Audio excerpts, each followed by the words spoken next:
Dragon Ball y los dioses que nadie te explicó. Lo que Toriyama escondió en tu infancia. Creías que era solo una historia de peleas, y lo es, pero también es algo más. Akira Toriyama creció rodeado de templos, de folclore, de relatos que en Japón se respiraba desde pequeño como se respira el aire. Cuando se sentó a dibujar a un niño con una cola de mono que buscaba esferas mágicas, no estaba inventando un universo, estaba recordando uno que ya existía, un universo de historias mitológicas, de cosmología budista. Lo dibujó a su manera y lo envolvió todo en una historia para que cualquier niño del mundo pudiera disfrutar sin saber de mitología china. Eso es lo que hacen los grandes mitos y las grandes historias. No te pidan que los entiendas, solo que los escuches, en este caso mires con atención. Y tú, que viste a Dragon Ball de pequeño, llevas dentro más simbología espiritual de lo que imaginas. El niño con cola de mono. Antes de que existiera Dragon Ball, existía un libro. Se llama Viaje al Oeste. Fue escrito en China en el siglo XVI. Es uno de los textos más importantes de la literatura asiática, una obra que mezcla aventura, filosofía budista y taoísta, y la búsqueda espiritual del ser humano a través de un largo camino lleno de pruebas. El protagonista se llama Son Goku, el rey mono.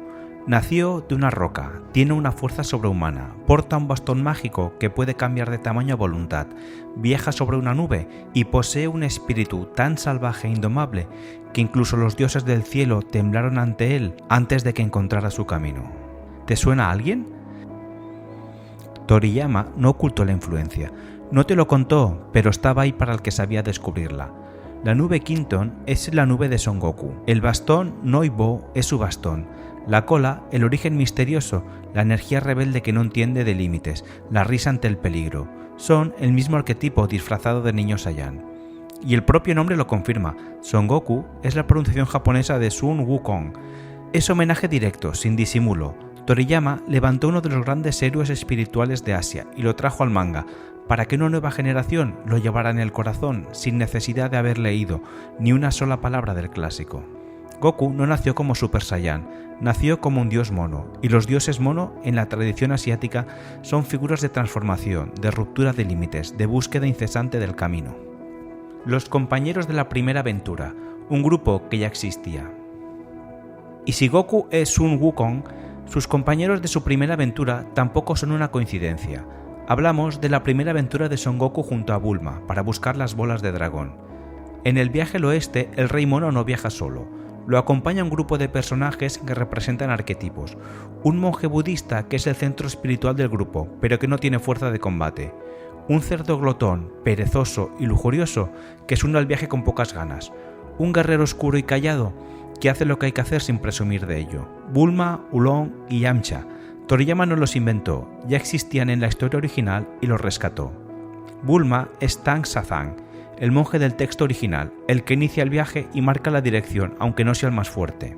Oolong es Tu Baji, el cerdo glotón y cobarde, totalmente reconocible en cada escena. Y Yamcha es Sha Wujin, el guerrero callado que parece como enemigo y acaba siendo un aliado fiel. Hasta Pilaf, el villano enano que quiere conquistar el mundo con un plan absurdo, es una versión del rey demonio, que se interpone en el camino del grupo en el texto original. Todo el primer arco de Dragon Ball es el viaje al oeste recontado en formato manga. Un niño y sus compañeros recorriendo el mundo en busca de objetos sagrados, enfrentando obstáculos que son pruebas disfrazadas, creciendo con cada encuentro, el viaje como camino espiritual. El maestro que vive solo frente al mar, Muten Roshi.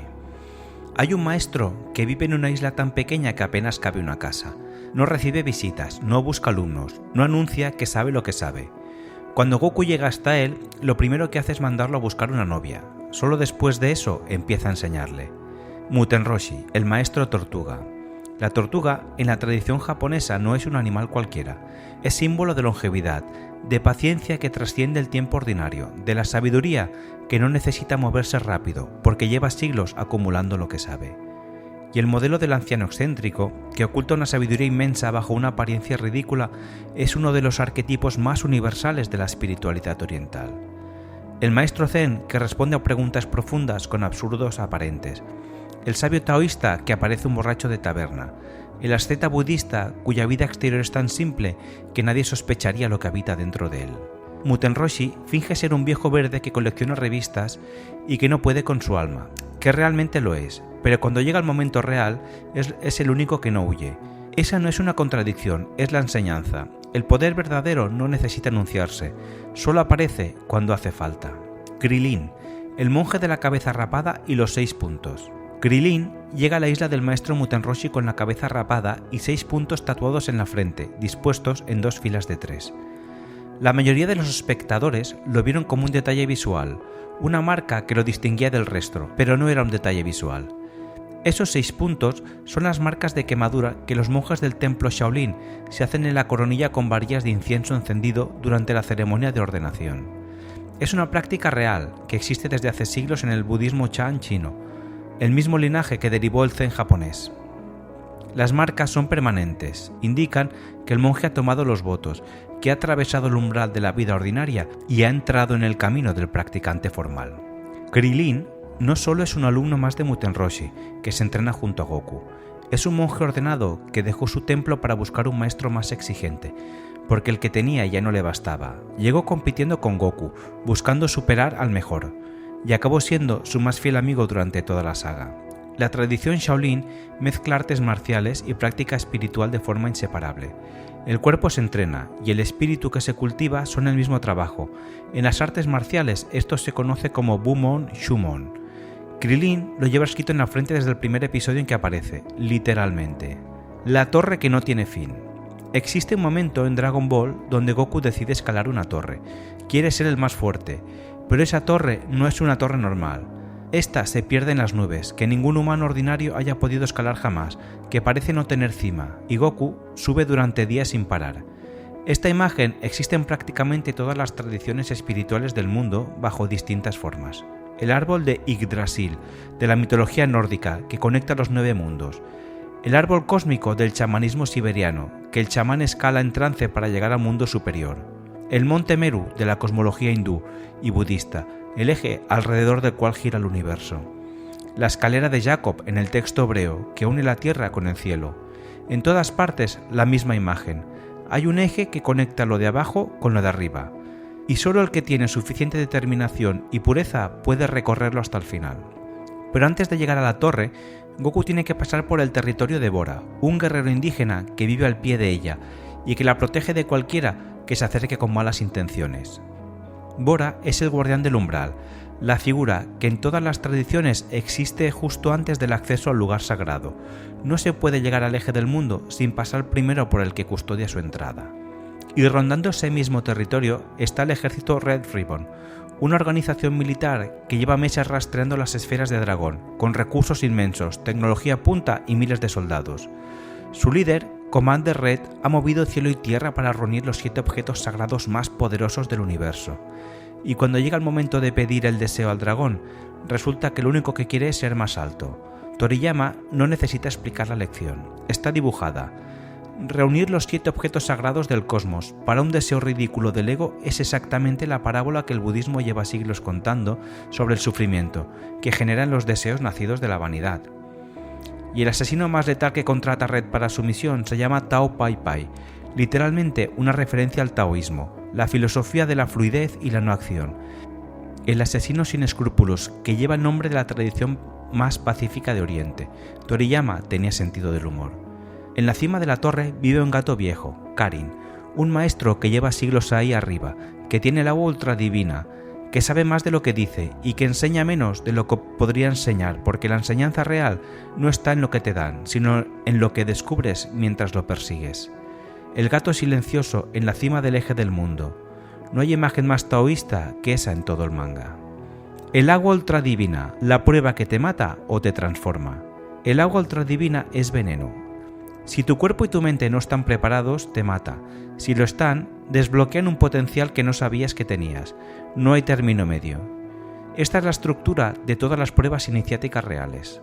El soma védico que los sacerdotes tomaban en ceremonias sagradas sabiendo que la dosis correcta había la percepción y la incorrecta mataba. Las plantas maestras de las tradiciones chamánicas que exigen una preparación física y espiritual, porque sin ella el encuentro puede ser letal. El fuego purificador que en todas las tradiciones quema lo que no puede sobrevivir y deja paso solo a lo que es verdadero.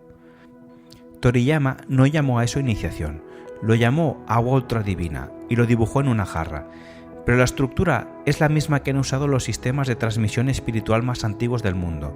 Solo puede recibir la enseñanza el que ya está listo para no morir al recibirla. Uranai Baba, la bruja que habla con los muertos. Hay una anciana que vive en un palacio flotante, que organiza combates de lucha para revelar lo que quiere saber, y que tiene en su nómina de luchadores a un esqueleto encapuchado que resulta ser el abuelo Gohan muerto. Uranai Baba es el arquetipo del oráculo en su forma más universal, la pitonisa de Delfos, que no responde directamente, sino que pone al buscador ante una prueba. La chamana que tiene un pie en el mundo de los vivos y otro en el de los muertos, y que puede mover figuras del uno al otro lado según le convenga. Pero lo más poderoso del episodio no es la bruja. Es lo que hace Goku cuando descubre que uno de sus rivales es su abuelo. Se detiene, le habla, le da las gracias. Y el viejo guerrero muerto sonríe y desaparece. Eso es el culto a los ancestros, esa práctica que existe en el Shinto japonés, en las tradiciones africanas, en el mundo mesoamericano, en prácticamente todas las culturas que han entendido que los muertos no se van del todo, que siguen formando parte del tejido de los vivos, que el agradecimiento hacia quienes vinieron antes de ti tiene un poder real. Toriyama metió una ceremonia ancestral dentro de un arco de combates y nadie se dio cuenta porque estaba muy bien escondida detrás de las peleas. El guerrero del tercer ojo, Ten Shin Han. Cuando Ten Shin Han aparece por primera vez, lo que más llama la atención es el tercer ojo en el centro de su frente. En el manga se trata como una rareza física, casi como un truco de combate, pero ese ojo tiene un nombre muy preciso en la tradición espiritual oriental. El Ajna, el sexto chakra, el tercer ojo. En el sistema de energía sutil del cuerpo humano, el Ajna es el centro de la percepción expandida, de la visión que va más allá de los 5 sentidos ordinarios, de la capacidad de ver lo que está oculto para la consciencia ordinaria. En el hinduismo y el budismo tántrico se representa exactamente igual, un ojo en el centro de la frente, abierto cuando la conciencia ha alcanzado cierto nivel de desarrollo. Y en su combate contra Goku, Ten Shin Han va más lejos todavía. Saca 4 brazos para multiplicar su poder de combate. En la iconografía hindú, eso no es un truco de lucha. Es el lenguaje visual con que se representa a las grandes deidades del panteón. Vishnu, Shiva, Durga, Kali, Ganesha. Prácticamente todos los dioses mayores del hinduismo se representan con múltiples brazos, porque los brazos no son solo extremidades, son atributos, capacidades, poderes que operan simultáneamente en distintos planos de realidad. Un ser con 4 brazos no es un monstruo, es un ser que trasciende las limitaciones del humano ordinario. Ten Shin Han tiene abierto el tercer ojo y puede manifestar 4 brazos. Es el personaje más densamente cargado de simbología hindú de todo Dragon Ball clásico. Y casi nadie lo contó nunca porque la atención siempre estaba en Goku. Toriyama lo dibujó así, sin una nota al pie, sin una explicación, porque no la necesitaba. El que sabe lo que es un tercer ojo abierto y 4 brazos manifestándose lo reconoce al instante. El que no sabe ve a un tipo raro con un ojo de más y 2 brazos extra. Los dos tienen razón desde su nivel de lectura. Eso es lo que hace un símbolo bien puesto. Kami y Piccolo, Dios tiene la cara del enemigo. Y llegamos al momento más denso de todo Dragon Ball clásico desde el punto de vista espiritual. Goku llega a la cima del mundo, después de escalar lo que no tenía fin, y encuentra a Dios, Kami-sama, el guardián del planeta, el ser más elevado al que un humano puede aspirar a encontrarse en este universo. Y lo primero que Goku nota es que Dios tiene exactamente la cara que su peor enemigo, porque Kami-sama y Piccolo Daimao fueron el mismo ser. Hubo un Namekiano que un día murió dentro de sí mismo y vio su propia oscuridad. En lugar de mirarla, de aceptarla, de integrarla, decidió expulsarla. Pensó que así sería puro, que limpiándose de su sombra se convertiría en algo digno de ser el guardián divino. Lo que creó fue un demonio suelto en el mundo, sin ningún freno interior, y un dios vaciado de fuerza real, porque sin su sombra había perdido también su profundidad. Los dos incompletos, los dos más débiles que el ser entero que habrían sido, los dos necesitándose sin saberlo y sin poder reconocerlo. Carl Jung pasó décadas escribiendo exactamente este proceso en el ser humano. La sombra no es el mal, es parte de uno mismo, que se rechaza por miedo o por vergüenza y que expulsada no desaparece, sino que se vuelve autómata, crece en la oscuridad y regresa amplificada. El trabajo espiritual real no consiste en destruir la sombra, sino en mirarla, reconocerla como propia y reintegrarla. Solo desde esa integración el ser recupera su potencia completa. Y el yin y el yang dice lo mismo sin necesidad de una palabra. La luz lleva dentro una semilla de oscuridad y la oscuridad lleva dentro una semilla de luz. Separadas no produce pureza. Produce dos medias verdades que sin la otra no son nada. En catalán, Piccolo Daimao recibió un nombre que ningún doblajista eligió conscientemente por su profundidad teológica, pero que resultó ser de una precisión extraordinaria. Satanás cor petit, Satanás corazón pequeño. El mal no como fuerza cósmica aterradora e independiente, el mal como algo que surgió de una herida, de una separación, de un corazón que se quedó pequeño cuando se escindió de su totalidad. No hay descripción del origen del mal más compasiva y más exacta que esta. Y antes de que Goku llegue a Kamisama, alguien ya intentó resolver el problema por la fuerza. Muten Roshi ejecuta Mafuba, la técnica del sellado maligno, para atrapar a Piccolo dentro de una jarra de arroz. No es una idea descabellada. En el folclore japonés y el Shinto, los espíritus perturbadores pueden ser contenidos dentro de objetos físicos, sellados para neutralizar su influencia sin destruirlos. En la tradición taoísta, los demonios atrapan en calabazas selladas con talismanes. En la tradición de Salomón, los Dijin se encierran en botellas con el sello del rey. Culturas que no se conocían entre sí llegaron a la misma conclusión. Hay formas del mal que no pueden destruirse, solo contenerse. Roshi lo sabía y pagó con su vida el intento, porque sellar la sombra tiene un costo, siempre. Dios y el demonio tienen la misma cara porque nacieron del mismo ser. Eso no es un giro argumental, es la enseñanza espiritual más vieja del mundo dibujada en un manga. La montaña en llamas, el viaje al oeste completándose. Y justo cuando creías que el viaje había terminado, Toriyama recuerda de dónde venía todo.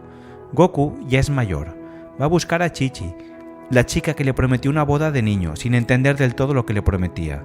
Y en su camino encuentra un castillo en la cima de la montaña que arde sin parar. El fuego es imposible de apagar. El padre de Chi-Chi, el rey toro Gyumao, no puede hacer nada.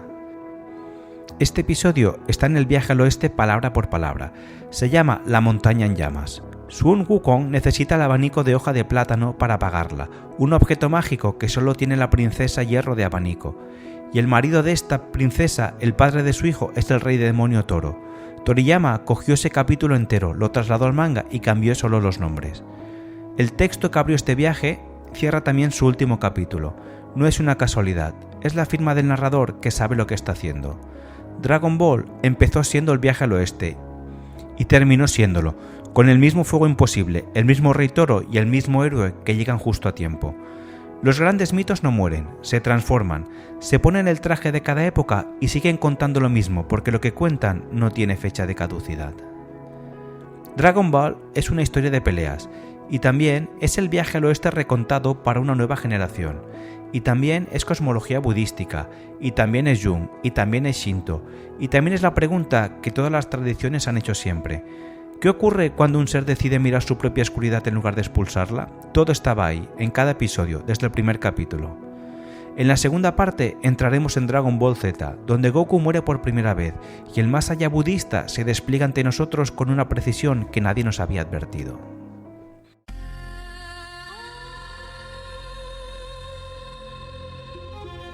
Gracias por estar aquí, por dedicar tu tiempo y tu atención a elevar tu frecuencia. Si este episodio ha resonado en ti, suscríbete a Frecuencia de Luz para que cada nueva entrega llegue hasta ti y compártelo con quienes creas que estén listos para despertar. Juntos somos más luz.